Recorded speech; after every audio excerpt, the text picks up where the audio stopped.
Patient de 29 ans qui a une cardiomyopathie du péripartum qui vient de finir ses séances à réadaptation. Comme l'appareil de preuve d'effort est en panne, on est passé en mode manuel quoi. Donc on couple un appareil de CG au tapis, on respecte le protocole de Bruce modifié. Elle a toujours quelques extrasystoles ventriculaires, mais la bonne nouvelle est passée en rythme sinusal.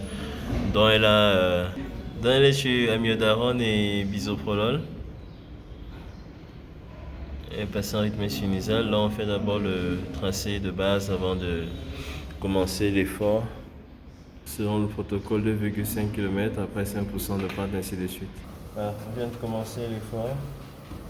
On a 2,7 km 1 pente 0, dont les électrodes précordiales sont stabilisées avec du sparadrap.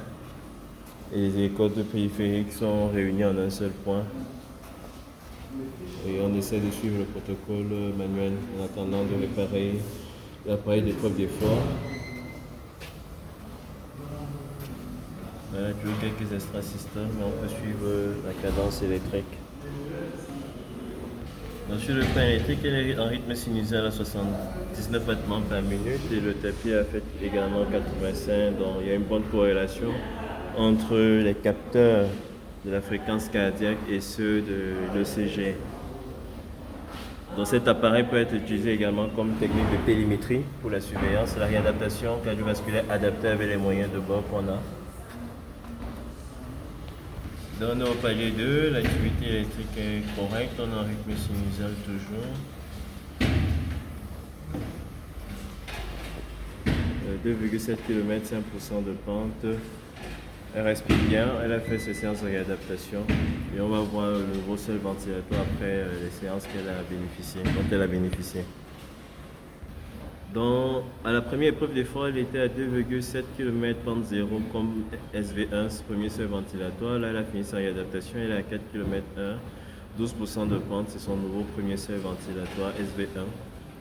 Et les paramètres sont stables, elle est à 110 battements par minute.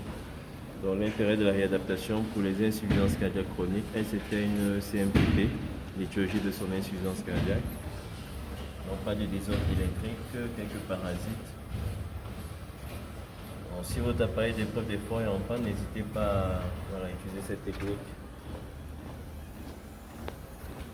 On va voir si elle peut arriver à 5,4 km et 14% de pente, on verra.